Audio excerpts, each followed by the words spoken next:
Hi, good morning. Nice to be here live. We've been doing our live in the Zoom meetings, right? Lately, the last weeks. And it's so good to go back to be live and to have this recording for for us to go back in the future. So today I'd like to talk about restorative sleep.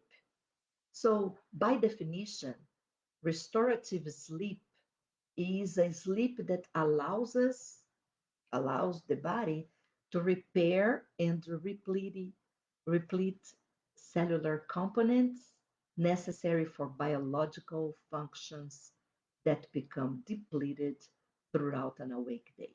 So every effort, every function, every activity we do and have, even the thinking, spends a lot of energy. For example, our brain spends itself 5% of the entire energy of the body. So you see digestion, circulation, breathing, uh, uh, locomotion, all that spend a lot of energy, and the brain itself spends 5%. So of the 100% total of energy that we spend throughout the entire day, throughout the entire minute, right? So to restore all that, we need to sleep and sleep well enough that we wake up restored, feeling replenished, feeling rested. So when this doesn't work, when you wake up and you're not feeling that 100% nice and ready to go, something is happening with your sleep that's not restoring everything you need to be up and running as soon as you open your eyes. So important is, let me just change this because it's strong to talk in the camera. So knowing that, you will know uh, what, how many hours your body needs to replenish the energy. Of course, the science says different things because different scientists approaches their studies in a different way. Usually, when a scientist go deeper in one aspect they want to study, or they want to prove, prove a theory, an idea they have, or they want to antagonize. They want to just prove that's not right. So they go um, to just prove that quote, that sentence, that affirmative is false. So they disagree with something that science is showing, and they go after proving this affirmative is wrong. So, but what I see that what I've been seeing is that for some people it's 6 hours, for other people is 8 hours, for some people it's 10 hours. They need 10 hours of sleep, and some people need just 5 or 6. The thing is, if you sleep 5 or 6 because your body doesn't go further, doesn't actually mean that you are restored and replenished after that 5 hours. Could be a habit, could be a mind that is so busy that wakes you up. Could be many things. Could be your pillow that's not well adjusted. Could be your mattress that, even if it's not over 10 years of use, it's not really good for you. And if you have a partner, sometimes it's even harder because for your body, maybe the mattress needs to be more softer or be harder, and for your partner, different. Or also because in your mind, your belief system is that hard mattress is good for me. You believe in that. So you want to force your body to have a sleep in that thing that in theory, or because you read something, or because you just believe is better, or you've been doing since you were a very small kid, and then you have that belief and you want to force your body. But as we age, our body changes their needs. It's always much more important to ask the body. How do we ask the body? I keep saying that, right? We ask the body, listening to the body, what your body is saying that's important and good for you, what your body is really giving you as a feedback. Instead of coming with an idea and imposing your body that that's the best, it's just observing the result. If you wake up still tired or foggy or exhausted or in pain or discomfort, something needs to be better. Something you need to do to give to your body the rest your body needs to do what uh, uh, the definition says. The definition says that restorative sleep is the sleep that allows for the body to repair and replete cellular components necessary for biological functions that become depleted throughout an awake day. So that time and that quality of sleep needs to be able to produce this to your body, replenish and restore everything you spend throughout the day.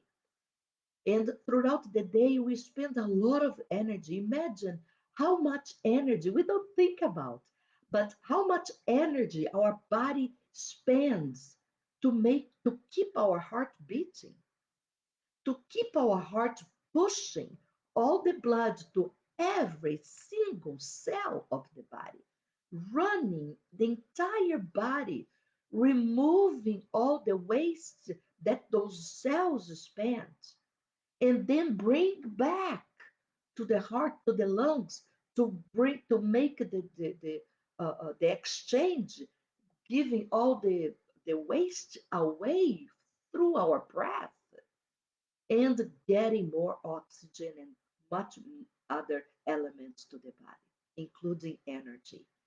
So uh, that's what we need when you think about restorative sleep. We need to think that imagine how much energy our body spends all day producing acids and enzymes, elements that will break all the food you eat. If you chew a lot, you make easier for your body. But if you eat too fast and don't really chew enough to help our body to make the paste to get the stomach easy to be break, right? To be broken and to be smashed and to make it so liquid, so easy to get all the vitamins and all the minerals and all the good stuff to bring in the circulatory system to nourish all the cells of our body. Our breathing, how the lungs, your locomotion. Imagine I'm here talking, I'm sitting, but I'm moving my arms, my head, my chest. So imagine we are walking, we bend over, we try to reach things. All day we are doing something, or you are with your mouse or your pen, whatever you're doing, spending energy. And the body needs that time at night to restore all that. If you feel that's not enough, and I see some of my clients, they are very resistant against the naps. But if you, for whatever reason, you don't sleep enough to wake up nice and restored, you probably need to establish the time of a nap for you.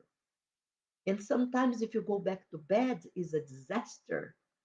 But if you just relax, if you recline, or if you are just sitting in a comfortable chair, you will have a nap that will help your body to restore the energy it spent that half day, and you'll be good to take the rest of the day and feel good. So elements to guarantee you, those are things for you to start just considering if you don't wake up ready to go. Uh, so let me see if you have any question or any comments here. Just look down here to see if I have any question, any input of you. Checking my cell phone. Sometimes in the cell phone is easier. Let's see you guys here. So I will just tell you in a second all the things you need to consider when we get closer to the.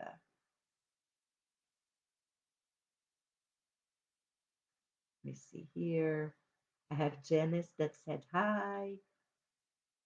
Nice to know. So good, Janice. Thank you for being here. So if you have any question and if you have any input that you wanna say, you wanna add, please feel comfortable to do that. Hi Debbie, nice to have you here. So Debbie, you and Janice, if you have any input, anything that you wanna add, please just feel free to do as I am talking. Okay. So things that so those this is to understand they sleep in a bigger sense. Another thing important is the quantity of water that you drink close to the time of sleep. Let me get my clock here so I don't pass the time. So some people they don't drink too enough water throughout the day, or because you're busy at work, or I have some clients they are nurses. Nurses have a hard time to hydrate during the day. They are there, they are representing health, they are helping others. But if they work in hospitals, for example, they can't carry their, for a hygiene and virus control, they can't carry their own bottle of water wherever they go. They can't even have a glass of water in the nurse station. They can't have anything there. And sometimes, if it's one nurse to serve many rooms or many patients, they don't have time to go back and forth to the kitchen area or whatever it is that they can have bottles of water. So, or water somehow to drink, drinkable water. So they spend sometimes the entire day without drinking water. So when the shift is over, I am sure those amazing professionals, they are thirsty and exhausted. So when they get home, they will drink as much as the body is thirsty. The body will ask for more. So if you are, of course, the cells will get a lot of the body needs that hydration. But the important thing is also that lots of excessive water that the body is not using right away will be going through the kidneys and going to the bladder. And then when they go to sleep, the bladder is full or half full or somehow full. These will be interrupting the sleep lots of time for them to release the bladder because there is more water coming because they just drink a lot of water in that short amount of time after they got home and they went to bed. So what I could tell you about the best way to hydrate is to drink in sips, not gulps. Sipping, what is recommended is that you sip 1 glass of 8 ounces of water each hour. Because you say, oh, 8 cups. So if you sip, could be your bottle, but if you sip 8 ounces of water every hour, just sipping, do your thing and sip. I got you, but I don't feel thirsty. Just think that water is free or almost free. You can make it free. And it is our body is 70% water. So imagine what dehydration can do for this system, that the biggest fuel is water.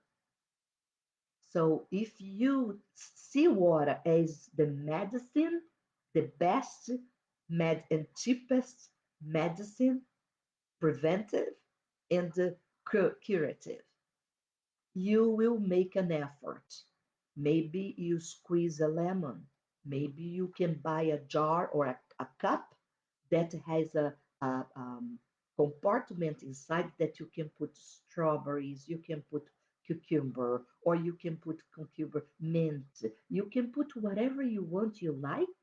You can put in that tube inside, doesn't even get contact, so you don't need to deal with pulp or with seeds, but you give a taste to the water. I don't recommend you to buy flavored water because they are artificially flavored. All these things that are artificial, our body doesn't recognize as food. So your body attack that element as a aggression. So you start just activating your immune system to be tired and exhausted every time you put a chemical in your body. So if you got like a flavored water, somehow flavored, it's chemically flavored. To be in a bottle on a shelf is can't be a natural. They can write whatever they want in the label, but it's not. Because if it's on a shelf for 2, 3 days or weeks or years, they have to have conservants. They have to have chemicals not to spoil. Try to leave a lemon water on your counter for 3 hours and then smell. It's you feel that smell and the taste is awful because it's gone. All the elements are gone and oxidation takes place. So in order to be in a shelf or in a freezer or in the you have to keep in the fridge, they have chemicals. So, so besides not hydrating you, because if it's full of chemicals, the body is fighting against that element. After a while, all your body will separate what's chemical, what's not. But look how much energy you spend all day drinking or eating something that's not really good for you. So, do you want a flavored water? I have a couple of people that I met in my entire life. They say, I don't like water. That's okay. That's even hard to believe, right? But if they don't like the taste, they prefer other things. Just go for whatever you like and put in that water in a way that's the most natural possible, right? Grapefruit gives a nice scent and a nice taste. And whatever it is, if you go online and you look for natural, organically flavored ways to flavor water, you will have recipes, you will have hundreds of recipes. Buy a jar or even a little cup that has that tube inside, and you put the things there, shake, and you get that flavor and that smell. And you just put more water, and you have that for hours. And then when it starts being a little bit off, throw away that thing and drink your water. Or get always a lemon or a lime you can have in your drawer at work, you can have in your purse, you can drag with you anywhere, right? So let me give a parenthesis about hydration and uh, coffee, for example. It's one element that dehydrates the body. Coffee demands the water that's inside your body already. So coffee steals the water of your body. So every time I told you the formula, right? 1 cup per hour, sipping, not gulping. When you gulp, the body doesn't distribute that water because it's too fast. When you gulp, it goes straight to your bladder. There is no time for the body to really absorb that into your cells. So you can gulp and, oh, I am thirsty. I drink a lot of water.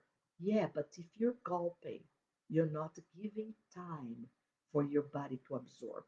So, um, so coffee stills and bubbling water, sparkling water is also not the best to hydrate. It's really not good for your teeth and not good for your stomach and not really good for your bones. Sparkling water favors osteoporosis. So mainly as more mature women, we could avoid or refrain the consume of sparkling water. I know people that only drink that and they drink flavored. So imagine they are not hydrating and they are really damaging the system throughout the days. It's not one day or other, right? People that damage our body, but the continuation of certain habits are not the best. So going back to the sleep. So just consider a couple of hours before you go to bed, don't drink water anymore. Oh, gotcha, but it's the time of the day. I am more thirsty. Probably because you're not drinking water during the day. Another consideration about the hydration is sometimes you're drinking water, but for whatever reason, your body is not absorbing that. You need to talk to your doctor, your professional, and say that because sometimes you have a defect on the system of absorption, and you need probably to have some elements that are missing in your water or in your body to really be absorbable. Some people drink a lot of water and they are always thirsty. And another thing about hydration is if you gulp and you drink too much water, you are overloading your kidneys. If your urine doesn't have the typical smell and the yellow color, if it's white as water, you are overloading your kidneys. You are damaging your kidneys for overworking without any need, because if you are eliminating so much urine per day that your urine has no smell and no color, your kidneys are working, are overworking, and it's getting damaged by certain time, depending on what it is. I don't desire this, I don't wish this for you, but pay attention. Okay. So another thing that's important, if you have questions, if you have inputs, if you have anything to add, please feel free to comment now for you that's here live. And if you're not here live, you're watching the replay, do the same, please. As many comments I have, more I can learn and more I can add to these next lives for the years that to come. So uh, another important thing is what you eat, right? So if you have heavy meals before going to bed, that happened to all of us. You're busy, you are snacking during the day, or you ate things that are not really nutritious, you get home, you're hungry. So if you get home and you have just a little window in between your getting home and go to sleep, probably you are affecting the quality, the restorative quality of your sleep. So you go to sleep with your stomach full, what happened? You have a system that's digesting and making all the work. Imagine the stomach receives that amount of food and then needs to break all of that and inject some water that the stomach will get from your system, plus all the acids to break, make a paste, and some molecules and will be released and absorbed for the um, uh, circulatory system to go to the cells, and this mass of food is rolling throughout the entire intestine until it's ready to be eliminated. So, and usually the digestion takes around 1 to 2 hours, depending on what you ate. If you ate heavy food, too greasy food, or heavy meat, big chunks, it will take longer. So you go to sleep with your stomach full. For the first 2 hours of your sleep, it will be hard for your system because your brain is participating of a very, very demanding, and your system is working hard. How can you have a resting, restorative sleep if your stomach and all the saliva is there, the acids are there, and that mass is moving? So some people say, "Oh, I lie down and I toss and turn and toss and turn." Maybe it's because you ate too close to the time of your sleep. And if it happens, you need to try to fix this. You can eat light food. If you can't avoid that, you can eat like a drinkable nutrients. Could be a juice, a thick juice, could be a soup, whatever it is that you like, that is nutritious, but um, that's not heavy. And as I said, things full of flour and full of grease and full of sugar that also turns our system really awake, eating sugar or sugary things before go to bed. So if you avoid this, you have a better sleep, restorative sleep. Another important, and talking back to the water, is people drink a gulp, a glass of water before go to bed. Look what you're doing. You were awful. Off, of course, in a few hours, your body will wake you up to go to the bathroom.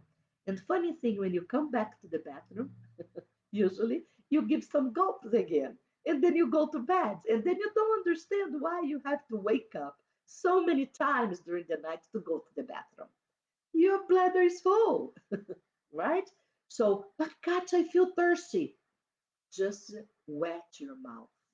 Get a little sip and leave in your mouth. Leave in your mouth, move that water inside your mouth, and then you swallow. One, two, three little tiny sips. Just stay there, and then you until you lose that habit. It's a habit. If your body is well hydrated all day, you won't be thirsty. So the nutrition we said. Another very important thing is uh, the electronics, right? The electronics, the use of electronics. Some people are watching TV in bed. Some people like to take their iPad or their computer or their cell phone to bed. Some people charge their electronics in the bedroom. So all these things overload your brain of information through the eyes if you're reading, right? Because to make this image, it's a lot of little lights that are blinking to make the image. So this goes to your brain. It's a hyper stimulation. So you can't just be off computer and go to bed and believe that you will sleep right away. You won't. You won't. So how to fix that? There is um, no law, no rule, because you ultimately you know what you have to do.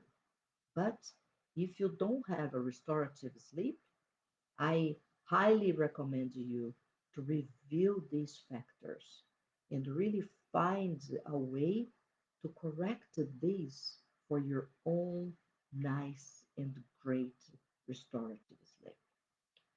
Um, there are, of course, many physical elements like your pillow, like your mattress that I was telling you.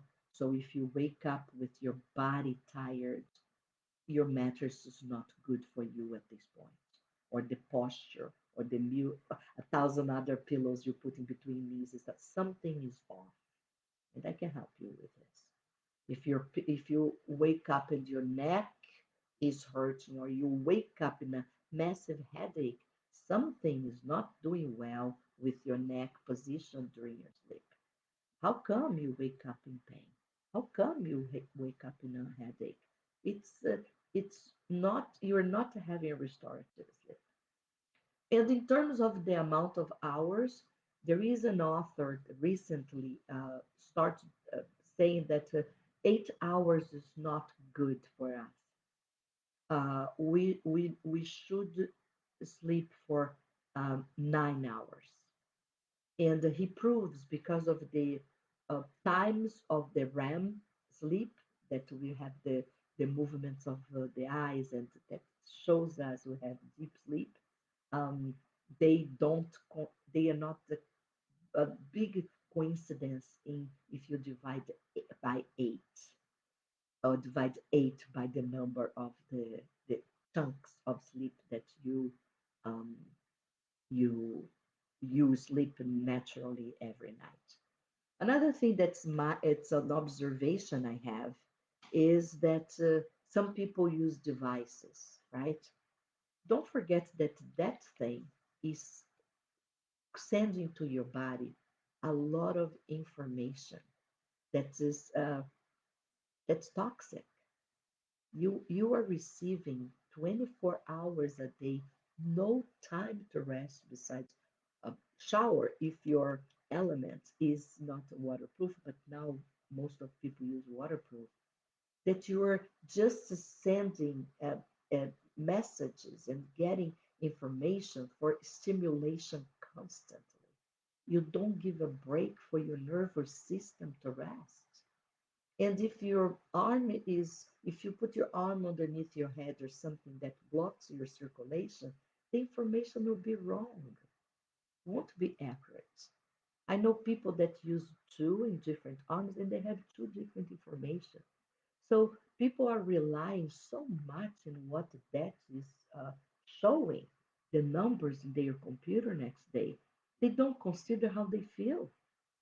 If you're giving much more um, value to what that device is showing, and not value what your body's telling you. I'm not against technology, love technology, but I would never sleep with an electronic thing on my wrist.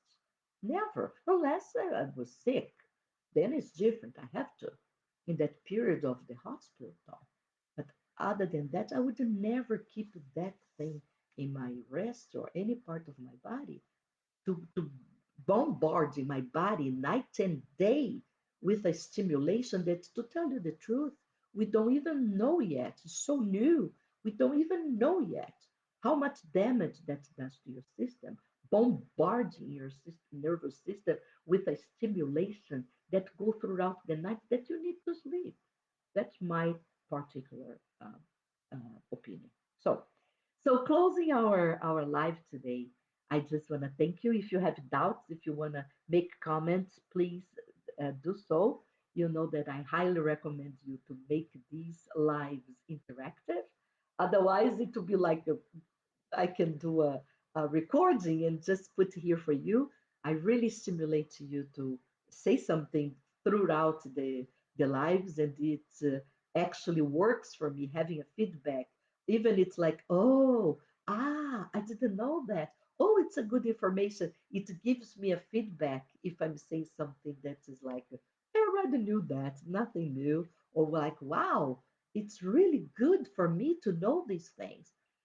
So I highly recommend you. But in the from this live on, I won't be insisting and annoying you guys to participate. I I feel the feedback is always so good for me that I'm here talking to you, so I don't feel I'm talking to the camera only.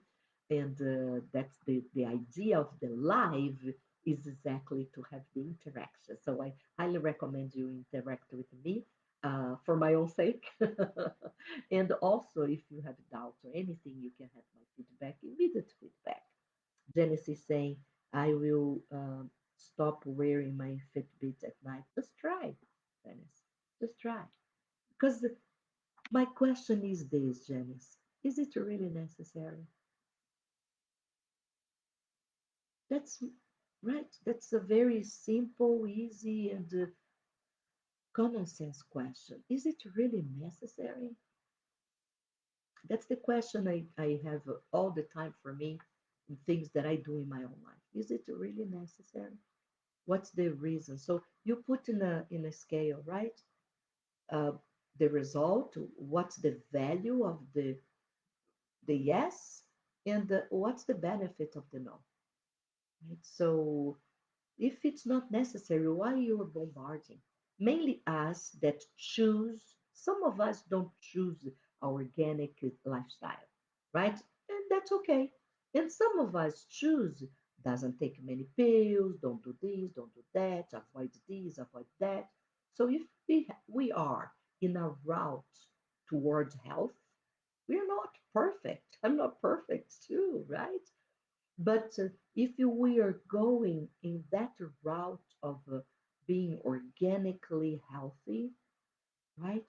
Avoiding pills, taking nutrients from food instead of pills or vitamins, right?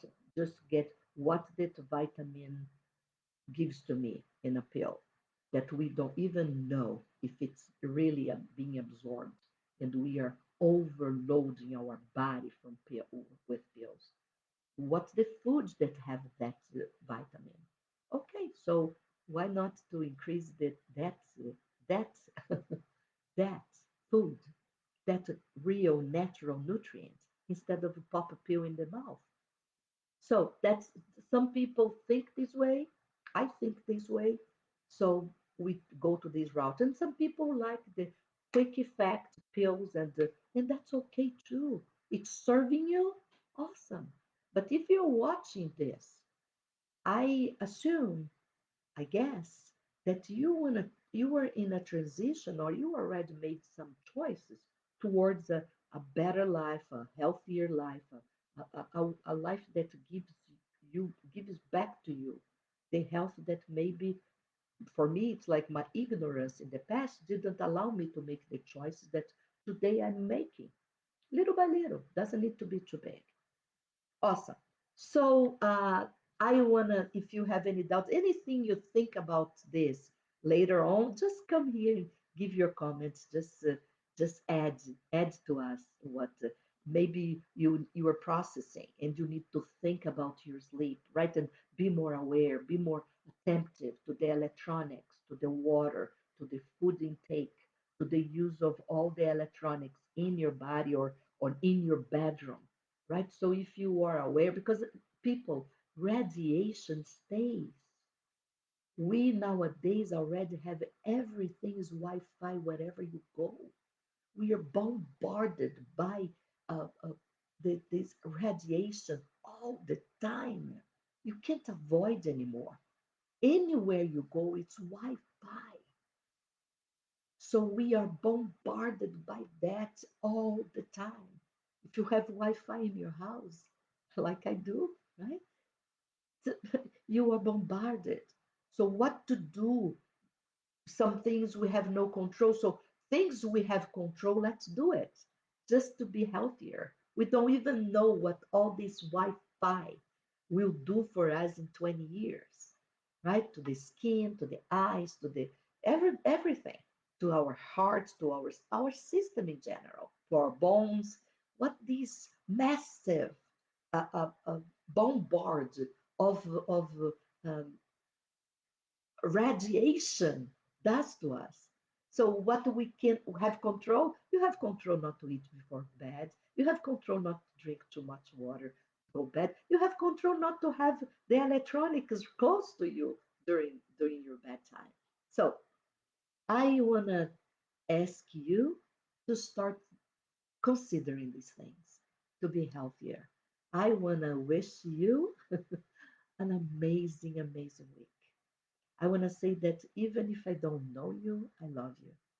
Because love, unconditional love is unconditional, doesn't depend on anything to exist.